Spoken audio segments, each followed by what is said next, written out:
Question है 100 degree Celsius तापमान एक विलियन का पीएच 7 है, विलियन होगा।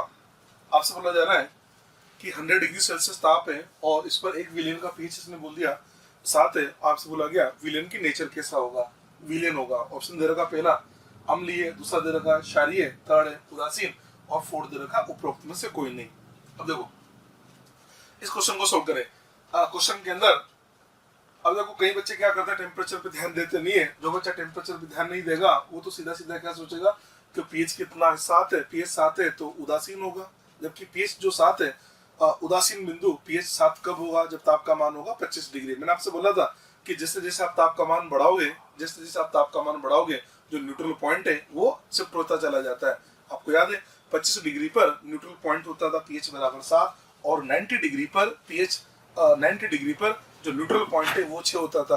तो 100 डिग्री पे तो न्यूट्रल पॉइंट 6 से भी कम होगा, और जब 6 से भी कम होगा और पीएच कितना दे रखा 7, तो वैसी बात है न्यूट्रल पॉइंट से ज्यादा पीएच। आंसर देंगे ये होगा क्षारीय। तो इस क्वेश्चन का आंसर दिया जाएगा सेकंड, क्षारीय। ये बहुत अच्छा क्वेश्चन है, इसमें टेम्परेचर दे रखा 100 डिग्री सेल्सियस। ठीक है, अगला सवाल। शुद्ध जल को 25 डिग्री सेल्सियस से 100 डिग्री सेल्सियस तक गर्म किया जाता है। जल का पीएच तथा पीओएच का मान आपसे बोला गया। प्योर वाटर है, इस प्योर वाटर को हमने 25 डिग्री से लेके 100 डिग्री तक इसको गर्म किया, तो इसका पीएच और पीओएच का मान क्या होगा। ऑप्शन दे रखे। पहला ऑप्शन है पीएच का मान बढ़ेगा, पीओएच का मान कम होगा। दूसरा ऑप्शन है पीएच कम होगा, पीओएच बढ़ेगा। तीसरा ऑप्शन है पीएच कम होगा, पीओएच भी कम होगा। फोर्थ दे रखा पीएच बढ़ेगा और पीओएच भी बढ़ेगा। ये तीन ऑप्शन दे रखे। देखो क्वेश्चन में क्या किया, टेम्परेचर बढ़ाने के लिए बोल रहा है। आपको पता है वाटर है, वाटर का आयनाइजेशन होगा, H2O है, इसका आयनाइजेशन होगा, हमको H+ और OH मिलेंगे। ये लीजिए, आप जानते हैं आपने ताप का मान बढ़ाया, अगर आप ताप का मान बढ़ाएंगे तो आयनन की मात्रा अल्फा बढ़ेगी। जैसे आयनन की मात्रा अल्फा बढ़ेगी, अल्फा बढ़ते आप क्या बोलेंगे, वियोजन ज्यादा होगा। इसका मतलब H+ आयन की सांद्रता भी बढ़ेगी, H+ आयन की सांद्रता भी बढ़ेगी, उसके साथ साथ OH आयन की सांद्रता भी बढ़ेगी। यार सीधी सी बात है ना। अगर आप ताप का मान बढ़ाओगे तो अल्फा का मान बढ़ेगा, वाटर का वियोजन ज्यादा होगा। अगर वियोजन ज्यादा होगा H+ आयन की सांद्रता में वृद्धि होगी और साथ के साथ OH आयन की सांद्रता में वृद्धि होगी। पीएच बराबर होता है माइनस log H+, आयन की सांद्रता बढ़ती है तो पीएच का मान कम होगा। तो देखो यहाँ पर H+ आयन की सांद्रता बढ़ रही है, इसका मतलब पीएच का मान कम होगा। OH आयन की सांद्रता बढ़ रही है, इसका मतलब पीओएच का मान कम होगा।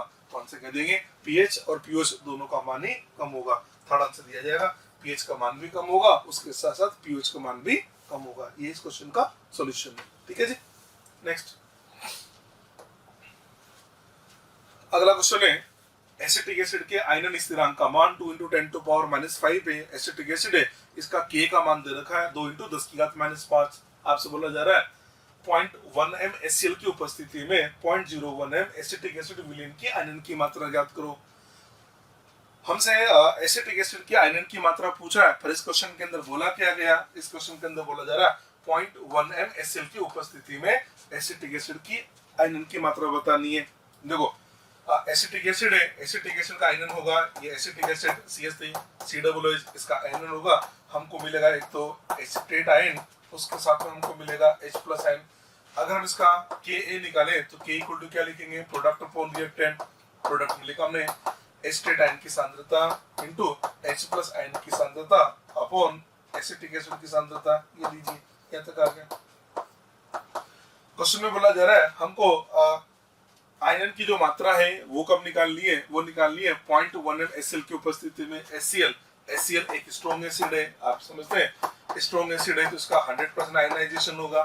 HCl कितना दे रखा है, 0.1 m दे रखा है, 100% आयनाइजेशन होगा तो इसके H+ आयन की सांद्रता भी 0.1 होगी और Cl- की सांद्रता भी 0.1 होगी, दोनों 0.1 होगी। तो हम क्या करेंगे, ये जो H+ है हम ये मान के चलते हैं कि जो एसिटिक एसिड है ये तो वीक इलेक्ट्रोलाइट है, अत्यंत दुर्बल विद्युत अपघट्य है और ये 100% आयनन होगा। तो हम ये मान के चलते हैं जो भी H+ आयन की सांद्रता होगी वो केवल HCl की वजह से होगी। हम एसिटिक एसिड के H+ आयन की सांद्रता को नगण्य मान लेते हैं। तो मैं क्या करता हूँ, ये जो H+ आयन है इसकी सांद्रता की जगह रखूंगा 0.1। देखो K का मान सवाल में दे रखा है, K हमको दे रखा है 2 × 10⁻⁵, ये तो K का मान आ गया बराबर। एसिटेट आयन की जो सांद्रता है, एसिटेट आयन की सांद्रता याद है C∝ लिखते थे ना, C00 C- C∝ तो एसिटेट आयन की सांद्रता को मैंने क्या लिखा सी अल्फा, और सी का मतलब सांद्रता, एसिटिक एसिड की सांद्रता कितनी है 0.01 है, उसकी जगह लिखा 0.01, अल्फा की जगह अल्फा लिख दिया, इंटू H प्लस एन की सांद्रता ये आ जाएगी 0.1 अपॉन एसिटिक एसिड की सांद्रता, और एसिटिक एसिड की सांद्रता है 0.01, ये 0.01 ये आ जाएगा। वापस समझ लीजिए, एस्टेटाइन की सांद्रता की जगह रखा मैंने सी अल्फा, सी का मान तो दे रखा है 0.01, और अल्फा की जगह अल्फा रख दिया, H प्लस एन की सांद्रता मैंने 0.1 रखी, एसिटिक एसिड की सांद्रता 0.01 ये रखा हमने, इससे ये कैंसिल हो गया, हमको चाहिए था अल्फा, तो यहाँ से अगर देखा जाए अल्फा का मान आता है 2 × 10⁻⁴, ये लीजिए इसका अल्फा आता है 2 × 10⁻⁴। अगर आपको परसेंटेज चाहिए तो परसेंटेज कैसे निकालेंगे, इसको 100 से मल्टीप्लाई कर दो, यानी बनेगा 2 × 10⁻², यानी बोल देंगे 0.02%, ये इस क्वेश्चन का आंसर आ जाता है। ठीक है, चलिए जी आगे बढ़ते हैं। अब देखिए, हम आपसे अभी पीएच की बात कर रहे थे, पर अभी जो हमने आपसे पीएच की बात करी वो सारी बात करी हमने वीक एसिड और वीक बेस के बारे में ही हम सारी बातें कर रहे थे। अब हम आपको स्ट्रॉन्ग एसिड और स्ट्रॉन्ग बेस की पीएच की कैलकुलेशन करना सिखाने जा रहे हैं। मैं अब आपको पीएच के बारे में बात करूंगा, पर अब जो पीएच है वो किसके लिए ले रहा हूं मैं, स्ट्रॉन्ग एसिड और स्ट्रॉन्ग बेस की पीएच। तो मैंने हेडिंग लिखा है pH of strong acid and strong base. प्रबल अम्ल और प्रबल क्षार के पीएच की गणना की बात करते हैं कि प्रबल अम्ल प्रबल क्षार का पीएच मान कैसे निकालोगे। ठीक है, इसके मैं 4 केस बनाऊंगा। केस 1 मैंने ले लिया monobasic strong acid. Monobasic strong acid का मतलब, मोनोबेसिक का मतलब, मोनो का मतलब एक, बेसिक का मतलब क्षारकता, मतलब एक क्षारकीय प्रबल अम्ल। मोनोबेसिक स्ट्रॉन्ग एसिड को हिंदी में बोलेंगे एक क्षारकीय प्रबल अम्ल। एक क्षारकीय प्रबल अम्ल का मतलब ऐसे प्रबल अम्ल जो एक H प्लस आयन देते हैं, जैसे HCl हो गया, HNO3 हो गया, HCl हुआ, HNO3 हुआ, HBr हो गया, HI हो गया, ये सब इसी कैटेगरी के अंदर आते हैं। हाँ, अगर द्विक्षारकीय होता है जिसको बोलते हैं डाइबेसिक, द्विक्षारकीय का मतलब जो 2 H प्लस आयन देते हैं, जैसे H2SO4 का एग्जांपल हो गया। अभी हम बात करेंगे आपसे मोनोबेसिक स्ट्रॉन्ग एसिड के बारे में। अब इसके अंदर मैं आपको क्वेश्चन ले लेके उससे समझा देता हूँ। पहला मैंने क्वेश्चन ले लिया, मेरे को देखा है 0.1 MgCl इसका पीएच ज्ञात करना है। मेरे पास क्या है 0.1 MgCl है, मेरे को उसका पीएच ज्ञात करना है। अब HCl तो स्ट्रॉन्ग है ना, तो देखो HCl स्ट्रॉन्ग है तो H प्लस आयन और Cl माइनस आयन देगा। ठीक है, HCl कितना है 0.1 है, तो अब स्ट्रॉन्ग है तो इसकी H प्लस आयन की सांद्रता भी 0.1 होगी और इसकी Cl माइनस की सांद्रता भी 0.1 होगी। यहाँ तक तो ठीक है।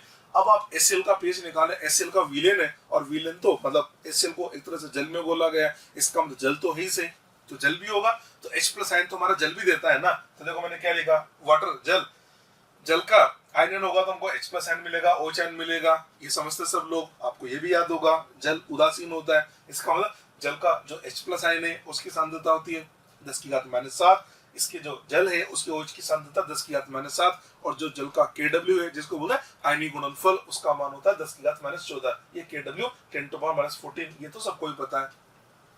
अब देखना क्या होगा, H2 क्या है, एक दुर्बल विद्युत अपघट्य है। सुना, H2 क्या है, एक दुर्बल विद्युत अपघट्य है। HCl क्या है, प्रबल विद्युत अपघट्य है। तो ऐसा नहीं लग रहा जैसे वाटर HCl दोनों साथ में है, और वाटर तो दुर्बल विद्युत अपघट्य है और HCl प्रबल विद्युत अपघट्य है, और इन दोनों के अंदर H प्लस आयन कॉमन है। तो यार यहाँ तो कॉमन आयन इफेक्ट लगेगा, और जैसे कॉमन आयन इफेक्ट लगेगा ये जो दुर्बल विद्युत अपघट्य है इसका आयनन और कम होगा। इसका मतलब ये हुआ, ये जो वाटर का साम्य है ये साम्य पश्च दिशा में विस्थापित होगा, इसका मतलब इसका आयनन कम होगा, मतलब इसकी वियोजन की मात्रा कम होगी।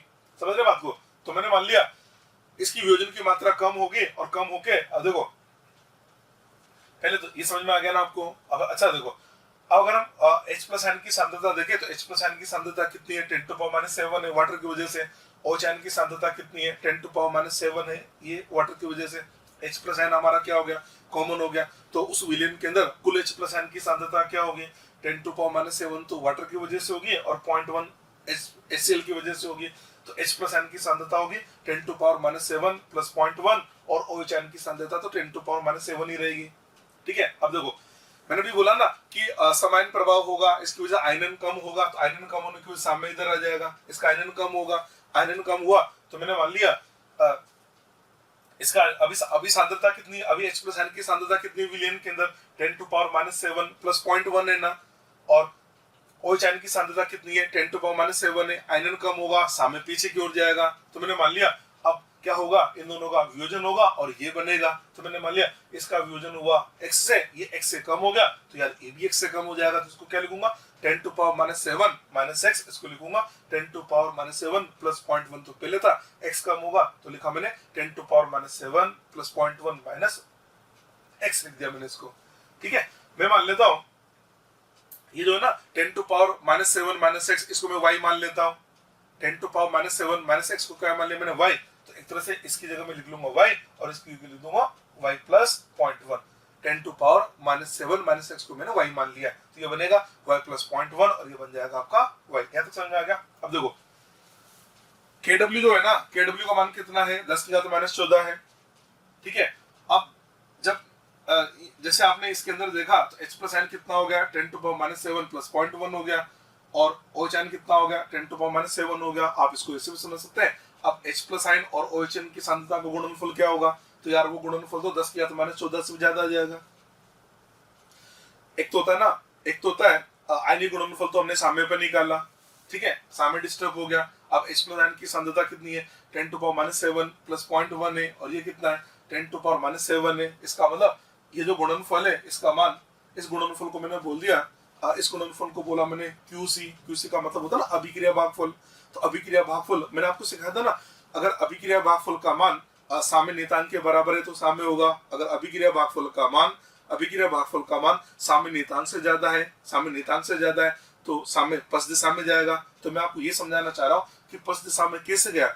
आप अगर ऐसे नहीं देखें तो आप डायरेक्ट बता सकते हैं कि सामान्य प्रभाव होगा तो साम्य पीछे चला जाएगा। इसी बात को मैं दूसरी तरह से ऐसे भी समझा सकता हूँ कि अब जो QC है उसका मान कितना आया, H प्लस N की सांद्रता कितनी है 10 टू पावर माइनस 7 प्लस 0.1, और OHN की सांद्रता 10 टू पावर माइनस 7, इन दोनों का गुणनफल करेंगे तो 10 टू पावर माइनस 14 से ज्यादा आएगा। इसका मतलब QC का मान KW से ज्यादा है, इसलिए साम्य पश्च दिशा में जाएगा। तो ये जो बात मैंने लिखी है ये बताने के लिए साम्य पीछे जाएगा। अगर आप ऐसे नहीं देखना चाहे तो आप तो ऐसे समझ लो कि सामान्य प्रभाव होगा, सामान्य प्रभाव होने की वजह से दुर्बल विद्युत अपघटित आयरन की मात्रा कम हो जाएगी, इसलिए साम्य पीछे चला जाता है। बाकी स्टोरी मैंने आपको सुनाई दी। तो देखो अब H प्लस N की सांद्रता कितनी है y प्लस 0.1 बन गई, OHN की सांद्रता ये y बन जाएगी। ये बोला ना आपसे 10 to power minus 7 minus x को मैंने y मान लिया। ठीक है, आप समझते हैं सामने पीछे जाएगा और नया इक्विलिब्रियम एस्टेब्लिश होगा, और नए इक्विलिब्रियम पे क्या होगा QC और जो KC है KW जो है QC और KW जो है ना उसका मान क्या हो जाएगा, बराबर हो जाएगा। तो देखो QC क्या है H प्लस N की सांद्रता OHN की सांद्रता, H प्लस N की सांद्रता कितनी बनी y प्लस 0.1 बनी, OHN की सांद्रता कितनी बनी y, तो इसको अपन ऐसे लिख सकते हैं ना y into y plus 0.1 equal to KW को बराबर होगा, क्योंकि सामने पे तो दोनों बराबर हो जाते हैं और KW का मान होता है 10 टू पावर माइनस 14। यहाँ तक हमने लिख दिया। ठीक है, इस y को अंदर मल्टीप्लाई कर दिया बनेगा y square plus y into 0.1 equal to 10 to power minus 14।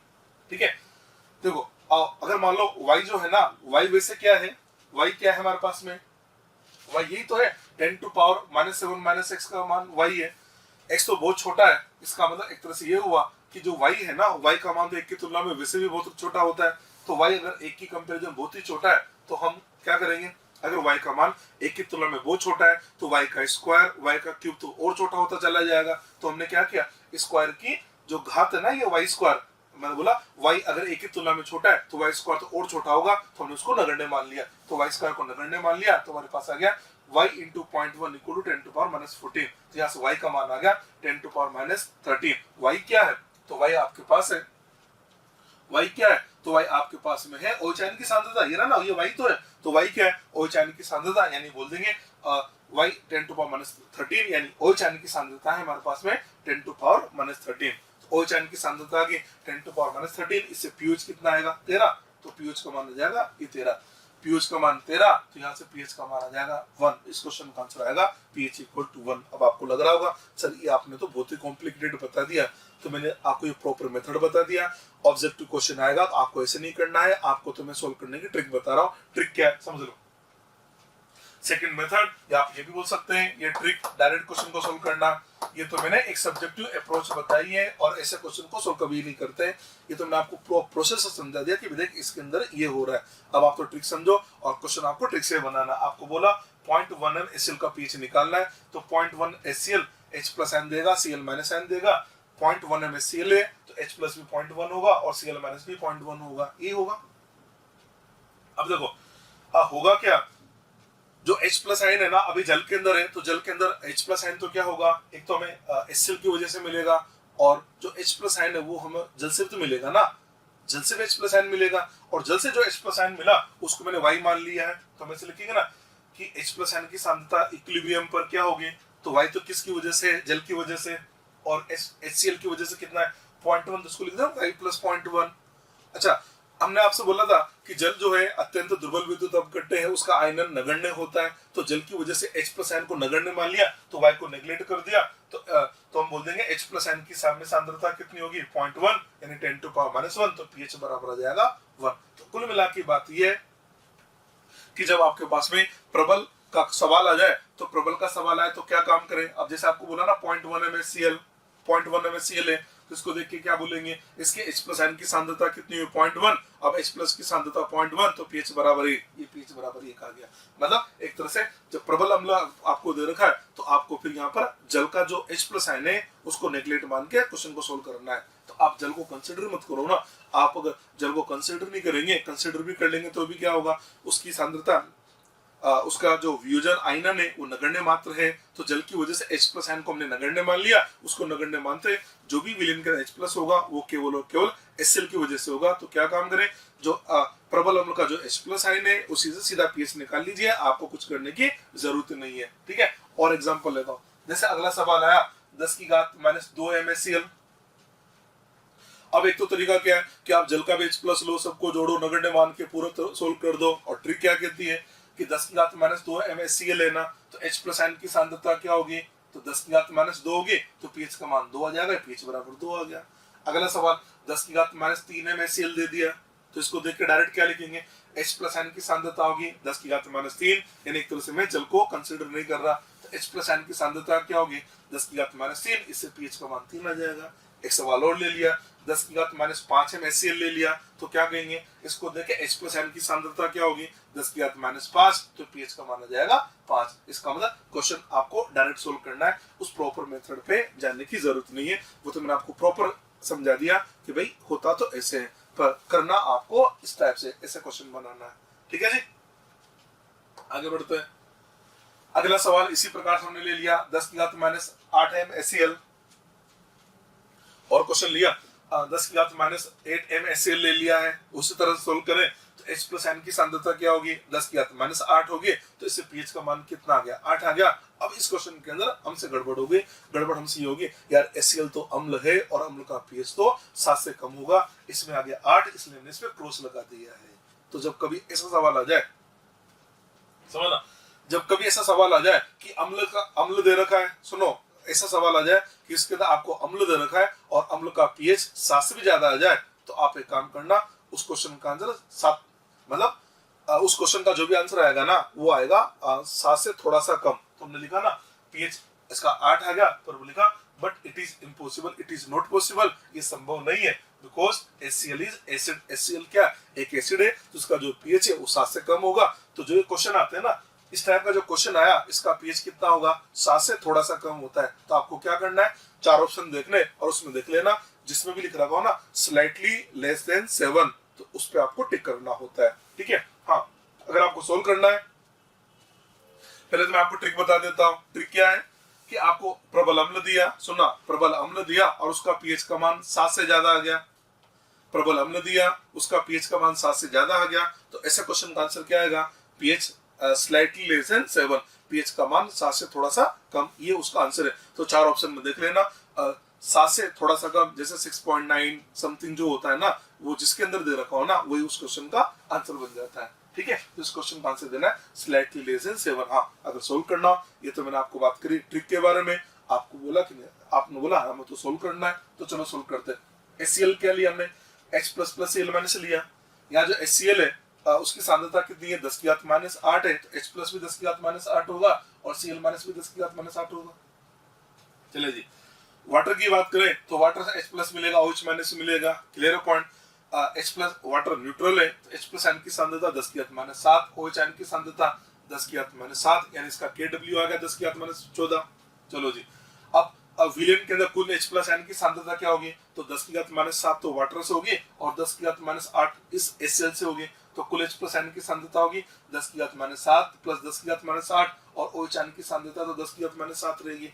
इसको देख के क्या लग रहा है, अब जो H प्लस N की सांद्रता है और OH की सांद्रता का जो गुणनफल है जिसको बोलेंगे अभिक्रिया भागफल, इसका मान Kw से भी बड़ा आ रहा है, तो Kw से बड़ा आएगा तो सामने कहा जाएगा पीछे, इसका मैंने मान लिया। अब H प्लस की नई सांद्रता मतलब सामने डिस्टर्ब होगा और सामने कहाँ चला गया, पीछे की ओर चला गया, तुमने मान लिया। अभी H प्लस की सांद्रता कितनी थी, 10 की घात -7 प्लस 10 की घात -8, तो इसमें से वियोजन होगा, सपोज सांद्रता x से कम होगी तो मैंने -x कर दिया, अगर इसकी सांद्रता x से कम होगी तो OH की सांद्रता भी x से कम होगी, इसको लिखा मैंने 10 टू पावर -7 -6, ये OH की सांद्रता आ गई। वही तरीका मान लेते हैं 10 की घात -7 -x को मैंने y मान लिया, तो इसको मैं क्या लिखूंगा, इसको क्या लिख सकते हैं, इसको लिखे ना y प्लस 10 टू पावर -8 और इसको मैंने y लिख दिया है, ठीक है। अब साम्य पर क्या होगा, तो साम्य पर ये बोलेगा अभिक्रिया भागफल का मान Kw के बराबर होगा 10 टू पावर -14 के बराबर होगा, तो अभिक्रिया भागफल, अभिक्रिया जो भागफल है वो इसके बराबर हो जाएगा, ठीक है। इसको इधर सोल्व कर देता हूं मैं, ठीक है, इसको यहां पर सोल्व कर देते हैं। देखो अब इसको ऐसे लिखेंगे ना, ये बन जाएगा आपका y into y plus 10 to power -8, ये हमारे पास आ जाएगा 10 टू पावर -14, यहाँ तक आ गया, ठीक है। इसको अगर हम ओपन करें तो ये बन जाता है भाई y square plus y into 10 to power -8 equal to 10 to power -14, हम यहाँ तक पहुंच गए, ठीक है। ठीक, इसको इधर ले लें तो ये बन जाएगा आपके पास में y square plus y into 10 to power -8 minus 10 to power -14, इसका मान ये 0 आ जाएगा, ठीक है। अब इसको हम सोल्व करते हैं ना, इसको जब हम सोल्व करते हैं तो जो y है इसका जो मान है ये आ जाता है अप्रोक्स 10 टू पावर -7.1 ये आ जाता है, तो ये हमारे पास क्या आ गया, ये OH की सांद्रता आ गई, OH की सांद्रता ये हमारे पास आती है 10 टू पावर -7.1, इसको देख के मैंने pH लिख दिया है, pH आ जाएगा 7.1, अगर pH 7.1 है तो इसका जो pH है ये आ जाता है 6.9 के आसपास, आंसर आ जाएगा 6.9, ठीक है। अब देखो 6.9 का मतलब बोला ना 7 से थोड़ा सा कम आ जाएगा, तो मैं आपको ये समझाने जा रहा हूँ, आपको ये ऐसा काम करना ही नहीं है, आपको तो क्या करना है, आपको ऐसे सोल्व ही नहीं करना है, आपको तो क्या करना है कि मान लो प्रबल अम्ल आ जाए, सुनो प्रबल अम्ल आ जाए और प्रबल अम्ल का जो पीएच है ऑब्जेक्टिव ऐसे सोल्व करेंगे, प्रबल अम्ल दे रखा और प्रबल अम्ल का पीएच समझ लेना, प्रबल अम्ल दे रखा है और प्रबल अम्ल का पीएच 7 से ज्यादा आ जाए तो उसका आंसर टिक करना है स्लाइटली लेस देन 7, 7 से थोड़ा सा जो कम हो वो हमको आंसर टिक करना है। इसी टाइप से ऐसा भी हो सकता है, एक क्वेश्चन और देता हूं, देखो मैं, देखो अगला क्वेश्चन है 10 टू पावर -7 MgCl है, 10 टू पावर -7 MgCl है, तो H प्लस N की सांद्रता होगी 7, ठीक है। अब 7 है तो pH कितना होगा, 7 होगा, पर एसिड तो एसिड है 7 हो नहीं सकता, इसका मतलब इस क्वेश्चन का आंसर भी हमको स्लाइटली लेस देन 7 देना होता है। हाँ, सोल्व करना चाहो तो ये भी कर सकते हैं। देखो अब देखो, एक तो तरीका वो था सोल्व करने का, अब एक में और तरीका आपको बता देता हूं, आप ऐसे भी कर दिया करो। H प्लस N की सांद्रता क्या होगी, 10 की घात -7 तो हमको HCl से मिलेगा और वाटर की वजह से मिलेगा 10 की घात -7, न्यूट्रल है ना, ठीक है। तो यहाँ देखा जाए तो H प्लस N की सांद्रता क्या लिखेगी, इन दोनों को जोड़े तो 2 इंटू 10 टू पावर -7 आ गया, तो pH कितना आ गया 7 माइनस log 2, यह आ जाएगा pH इक्वल टू 6.7, आप ऐसे भी बना सकते हो, ठीक है। अभी जो मैंने क्वेश्चन लिया था ना, ये जो क्वेश्चन लिया था कि 10 टू पावर -8 वाला, इस क्वेश्चन को देखो मैं दोबारा सोल्व करके अब इसको ऐसे बता देता हूँ। देखो ये था आपके पास में 10 टू पावर -8 MgCl है, अब और जल्दी सोल्व करना सिखाता हूँ मैं आपको। 10 टू पावर -8 MgCl लेना, तो क्या कहेंगे, इसका pH, इसका जो pH है वो कितना आ जाएगा 8 हो नहीं सकता, तो हो नहीं सकता तो उस केस में क्या काम करें, फिर कुल H प्लस N क्या होंगे, 10 टू पावर -8 तो होंगे HCl से और 10 टू पावर -7 होंगे ये इस वाटर की वजह से। भाई हम डायरेक्ट जो बना रहे थे, डायरेक्ट बनाने में क्या कर रहे थे, हम वाटर के जो H प्लस है उसको नगण्य मान रहे थे, नगण्य इसलिए मान रहे थे क्योंकि HCl 0.1 होता था और वाटर 10 टू पावर -7 होता था, तो यार 0.1 की कंपैरिजन 10 टू पावर -7 तो नगण्य होता था। इस क्वेश्चन में चक्कर क्या पड़ रहा है, अब यहाँ पर जो HCl है, HCl के H+N की सांद्रता कितनी है, 10 की घात -8 है और वाटर की 10 की घात -7 है। तो यार 10 की घात -8 और 10 की घात -7 ये तो लगभग बराबर है, तो यहाँ नगण्य नहीं मान सकते, इसलिए मैंने वाटर का H+N भी कंसीडर कर लिया। जैसे सवाल में करा ना, 10 की घात -7 है ना, अब देखो HCl जो H+N देगा वो 10 की घात -7 देगा, तो वाटर भी तो 10 की घात -7 ही देता है ना, तो नगण्य नहीं मान सकते ना, इसलिए दोनों को जोड़ दिया। तो ये लीजिए, ये दोनों को मैंने जोड़ दिया।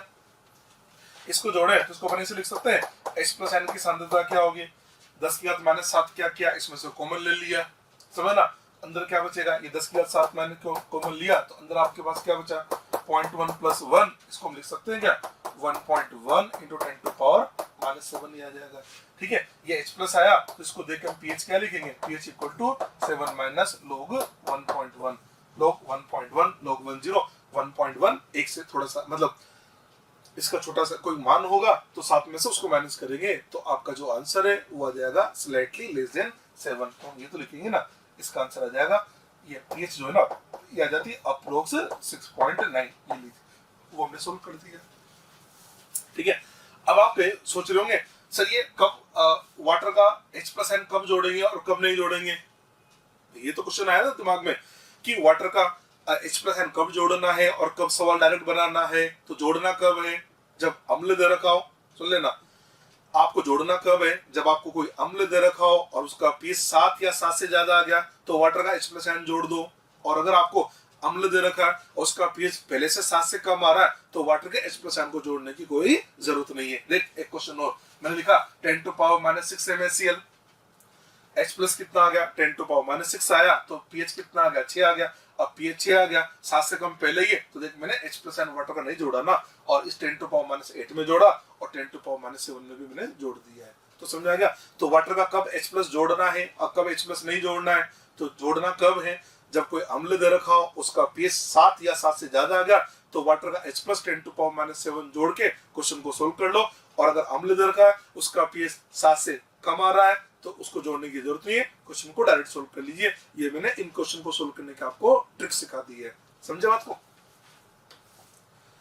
चलो जी, अब ये जो मैंने बताया ना, ये कौन सा लिया, प्रबल अम्ल तो लिया, पर प्रबल अम्ल भी कौन सा लिया मैंने, एक क्षारकीय जो एक H+N देता है। अब मैं प्रबल अम्ल ले रहा हूँ, पर कौन सा ले रहा हूँ, द्विक्षारकीय जो आपको 2 H+N देगा, तो लिखा मैंने dibasic strong acid. Dibasic strong acid बताते हैं, हमें से याद रखना pH हमेशा नॉर्मलता से ज्ञात करनी है, ये मैं आपको पहले भी बोल चुका हूँ, आज फिर बोल रहा हूँ, pH हमेशा किससे ज्ञात करोगे, नॉर्मलता से। सवाल देखो, पहला सवाल है 0.1 m/H2SO4 का pH ज्ञात करो, 0.1 m/H2SO4 है, अभी भी क्या बोला, pH हमेशा नॉर्मलता से निकालोगे, तो मैंने सबसे पहले तो 0.1 m मोलरता है, नॉर्मलता में बदल दिया, H2SO4 का वैलेंस स्पेक्ट्रम होता है 2, तो यह आ जाएगा 0.2 N/H2SO4, यहां तक आ गया, 0.2 N/H2SO4 आ गया। तो H+N की सांद्रता क्या होगी, तो H+N की सांद्रता भी 0.2 होगी, H+N की सांद्रता क्या होगी 0.2, तो हमने लिख दिया ना 0.2 का मतलब 2 × 10⁻⁻1, तो pH आ जाएगा 1 - log 2 यानी आ जाएगा 0.70। आपने देखा कि मैंने वाटर का H+ नहीं लिया क्योंकि मेरा pH ऑलरेडी 7 से कम आ रहा है। अगला सवाल 0.1 N/H2SO4 है। अब कई बच्चे कंफ्यूज क्या होते हैं कि वो बोलते हैं सर H2SO4 2 H+N देगा ना, इसीलिए मैंने उस समस्या से बचने के लिए मैंने आपसे बोल दिया नॉर्मलता में ज्ञात करो। जो बच्चे से बोल 2 H+N देगा तो फिर वो कैलकुलेशन मोलरता से करेगा, मोलरता कितनी है 0.1, तो 2 H+ है तो हो जाएगा 0.1 × 2 यानी 0.2 आएगा ना। हमने उन सारी समस्याओं से बचने के लिए आपको ये सिखा दिया कि आप तो pH हमेशा नॉर्मलता से ज्ञात कर लो, और जो भी अम्ल की सांद्रता है वही उसके H+N की सांद्रता लिख दो। अम्ल की सांद्रता कितनी आ गई 0.2, तो H+N की सांद्रता भी 0.2 होगी, इससे हमने pH निकाल दिया। देखो ये सवाल अगला 0.1 N/H2SO4 है 0.1। अब देखो पहले सवाल क्या था 0.1 m, अब क्या है 0.1 n, अब पहले से क्या दे दी नॉर्मलता, तो हम डायरेक्ट लिख देंगे H+N की सांद्रता कितनी होगी 0.1 का 10⁻⁻1, तो pH का मान 1 आ गया। देख लो पहले pH 0.7 था, pH 1 आ गया। क्वेश्चन को ध्यान से पढ़ना, उसने नॉर्मलता दे रखी है या मोलरता दे रखी है, तो क्या काम करे, अगर नॉर्मलता दे रखी है तो सीधे सीधे वही हमारे H+N की सांद्रता हो जाएगी। हाँ अगर मोलरता दे रखी है तो मोलरता को पहले हम नॉर्मलता में बदलेंगे और जो नॉर्मलता आएगी वही हमारे H+N की सांद्रता हो जाएगी। इस टाइप से क्वेश्चन को सोल्व करना होता है। अगला सवाल दे रखा है 10⁻² MH2SO4। अब m है तो सबसे पहले तो मोलरता को किस में बदलूंगा, नॉर्मलता में, तो नॉर्मलता हो जाएगी नॉर्मल ये दे रखा है 10 की घात माइनस 2 N/4 है, ये तो मोलरता है, तो नॉर्मलता हो जाएगी 2 × 10⁻⁻2 N/4। इसका मतलब H प्लस N की सांद्रता होगी 2 × 10 की घात माइनस 2, इसका pH आ जाएगा 2 - log 2 होता है 0.30, 2 में से 0.30 को माइनस किया, आंसर आ जाता है 1.70, इसका आंसर आ जाएगा 1.70। ऐसा समझे।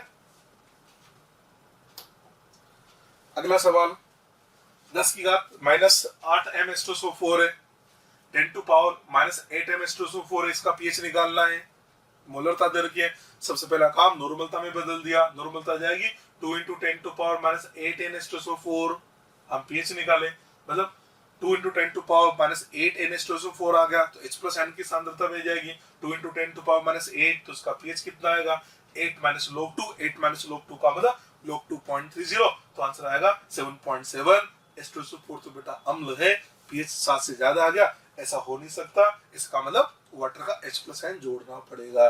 तो आपको क्वेश्चन में अपने आप पता लग जाएगा कब H प्लस जोड़ना है और कब नहीं जोड़ना है। अब देखो इसमें पता लग गया ना, अम्ल था और pH 7 से ज्यादा आ गया, मतलब ये गलत हो गया, देखा ना, नॉट पॉसिबल, क्योंकि अम्ल है और pH का मान 7 से कम होगा। तो क्या करेंगे, इसमें वाटर का H प्लस N जोड़ेंगे। तो देखो इसी क्वेश्चन को दोबारा सोल्व करें, H प्लस N की कुल सांद्रता क्या होगी, तो 2 × 10 की घात माइनस 8 तो H2SO4 से आया और वाटर की वजह से आएगा 10 की घात माइनस 7, इन दोनों को जोड़ दिया, 2 × 10⁻⁻8 तो हमको अम्ल से मिला और 10 की घात माइनस 7 हमको ये वाटर से मिल गया।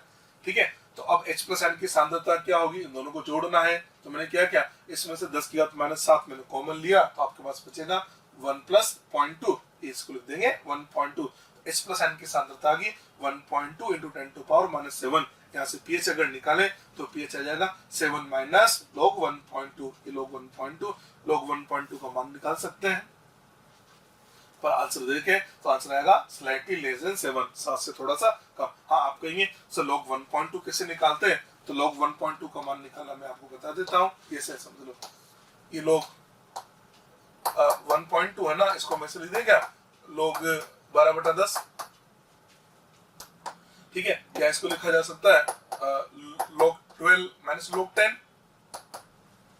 12 को लिख सकते हैं 4 × 3, तो ये लिखा जा सकता है log 4 + log 3, log 10 तो 1 आता है, log 4 को क्या लिखेंगे 2 का स्क्वायर, तो यानी ये हो जाएगा 0.60, तो log 4 हो गया 0.60, log 3 होता है 0.48 - 1, यहाँ तक आ गया।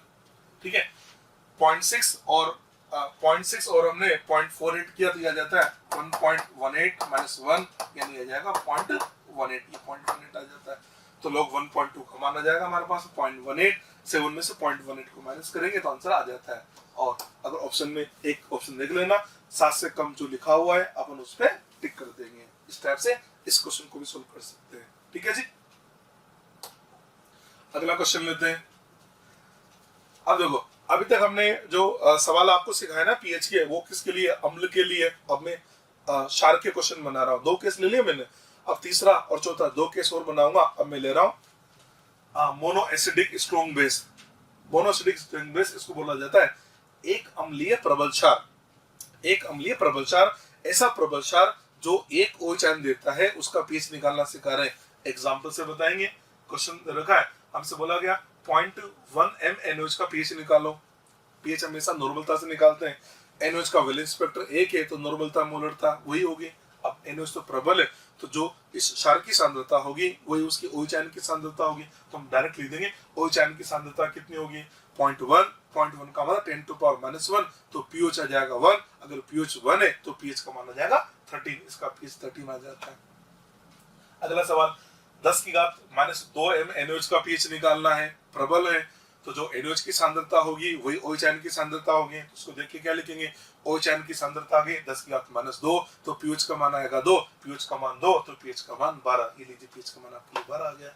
अगला सवाल 10 की घात -8 m NaOH का pH निकालना है, तो OH आयन की सांद्रता क्या लिखेंगे 10 की घात -8 लिखेंगे, तो pH का मान कितना आएगा 8 और pH का मान आएगा 6। अरे क्षार है और pH का मान 6, 7 से कम, इसका मतलब वही काम जो अम्ल में करते थे। तो अब फिर दोबारा बोलता हूं मैं, आपको प्रबल अम्ल दे रखा है, आपको प्रबल अम्ल दे रखा है और उसका पीएच 7 से ज्यादा आ रहा है तो वाटर के OH को जोड़ने की जरूरत नहीं है। हाँ, अगर प्रबल क्षार दे रखा है, उसका पीएच 7 या 7 से कम आया तो फिर वाटर के OH आयन को जोड़ना है।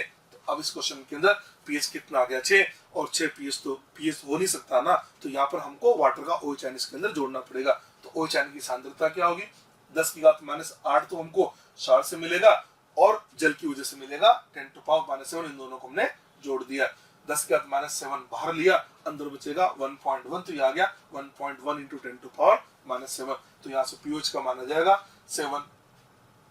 7 माइनस log 1.1, तो पीएच का मान आ जाएगा, पीएच कैसे निकालेंगे, 14 में से माइनस करें तो आ जाता है पीएच बराबर 7 प्लस log 1.1, आंसर आ जाएगा स्लाइटली मोर देन 7, 7 से थोड़ा सा ज्यादा।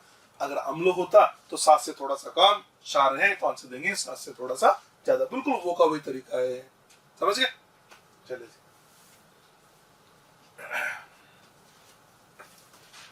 और कराते हैं आपको ऐसा क्वेश्चन, ये मोनोबेसिक लिया ना, अब ये तो मोनोएसिडिक लिया, अब डाइएसिडिक ले लेते हैं। ऐसा क्षार जो आपको 2 OH आयन देता है। केस नंबर 4 लिया मैंने, डाइएसिडिक स्ट्रॉन्ग बेस द्विअम्लीय प्रबल क्षार।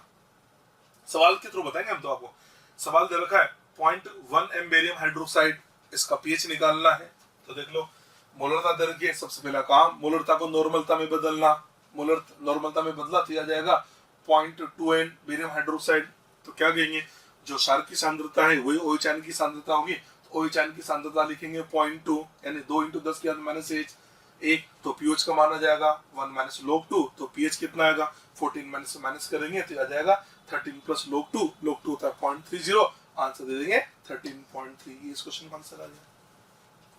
और लिया मैंने 10⁻⁻2m बेरियम हाइड्रोक्साइड ले लिया, ठीक है। मोलरता दर के सबसे पहले नॉर्मलता में बदला तो आ जाता है 2 into 10⁻⁻2n barium hydroxide, OH ion की सांद्रता आ जाएगी 2 इंटू 10⁻⁻2, तो पीएच आ जाएगा 2 माइनस log 2, पीएच निकालना है तो 14 में से माइनस किया तो आंसर आ जाएगा 12 प्लस log 2, आंसर देंगे 12.3। ये 12.3 इस क्वेश्चन का आंसर आ जाता है, ठीक है। ठीक, ये मैंने आपको स्ट्रॉन्ग एसिड और स्ट्रॉन्ग बेस के पीएच निकालने के कुछ एग्जांपल करा दिए, ठीक। अगला सवाल लिया बच्चों हमने, 4 ग्राम NaOH को 250 मिलीलीटर विलेन में घोला गया है, विलेन का पीएच मान ज्ञात करो।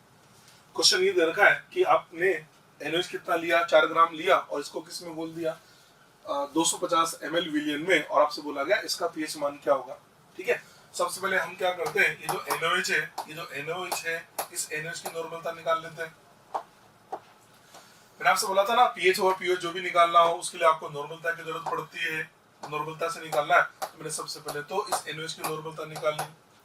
नॉर्मलता का फॉर्मूला जानते हैं, नॉर्मलता बराबर होता है ग्राम में बार अपॉन तुल्यांक की बार, NaOH का तुल्यांक की बार 40 इंटू 1000 अपॉन आयतन मिलीलीटर में, ये 250 हमको दे रखा है।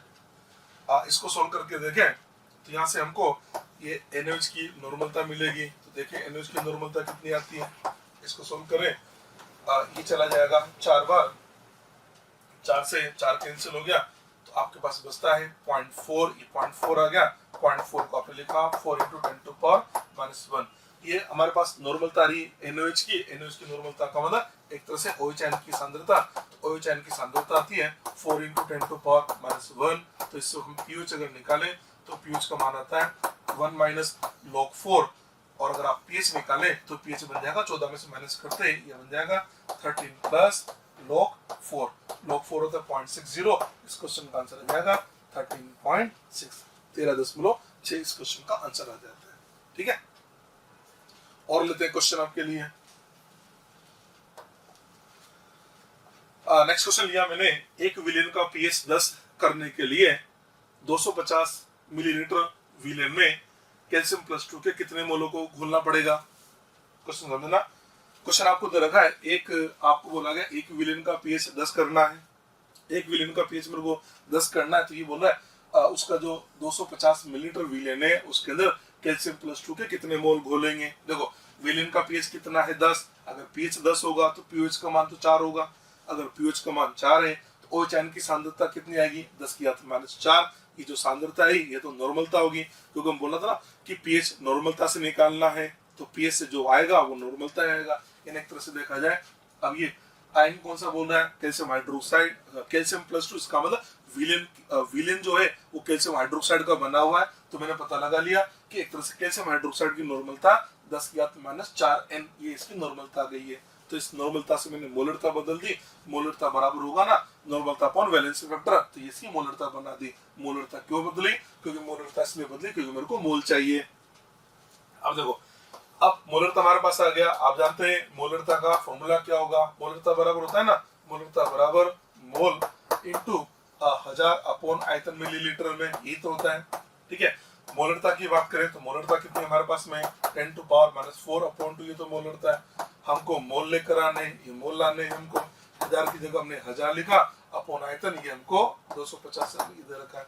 इसको सोल्व करके यहाँ से हम मोल निकाल लेते हैं, ये मोल निकाले, ये कितनी बार चला जाएगा, 4 बार। तो मोल अगर निकाले तो यह आ जाता है 10⁻⁴/8 मोल। ये इस क्वेश्चन का आंसर आ जाता है। ये जो क्वेश्चन है इसका आंसर हमने दे दिया 10⁻⁴/8 मोल। इतने हमको ये किसके मोल चाहिए, कैल्शियम हाइड्रोक्साइड के मोल चाहिए। ठीक है, और जो मोल कैल्शियम हाइड्रोक्साइड के होंगे वो ये मोल हमारे कैल्शियम +2 के मोल होंगे। आंसर ये देना होता है इसके लिए। ठीक है, एक क्वेश्चन और लिए रखा है मैंने। अगला क्वेश्चन, 1 लीटर विलेन का पीएच मान 2 से 3 करने के लिए HCl के कितने मोलों को हटाना पड़ेगा। आपसे बोला गया एक आपके पास HCl का विलेन है जिसका पीएच पहले 2 था, 2 से 3 करना है। देखो उधर HCl विलेन का पीएच कितना है, 2 है, पहले पीएच कितना है 2, पीएच 2 है, इसका मतलब H+N की सांद्रता है 10⁻²। अब आपसे क्या बोला गया, इसका पीएच कितना करना है, 2 से 3 करना है, यानी H+N की सांद्रता 10⁻³ करनी है, 10⁻³ करनी है। अब इसका मतलब पहले H+N की सांद्रता H+ की सांद्रता 10⁻² है, अभी हो गए तो कितने मोल हटाएंगे, तो ऐसे लिख सकते हैं ना, रिमूव्ड मोल ऑफ HCl। पहले कितना था 10⁻² था, अब क्या हो गया 10⁻³ हो गया। सॉल्व करें इसको, इसमें से 10⁻² कॉमन लिया तो ब्रैकेट में लिखेंगे 1 माइनस ये 0.1, 1 माइनस 0.1 आता है 0.9, तो यह जाता है 0.9 × 10⁻², या बोल सकते हैं 9 × 10⁻³ ये लीजिए, इतने मोलों को हटाना पड़ेगा। ठीक है, तो आंसर कह देंगे हमको 9 × 10⁻³ मोल HCl के हटाने पड़ेंगे। ठीक है, जैसे इसको हटाएंगे तो पीएच का मान 2 से 3 बन जाता है। ठीक है।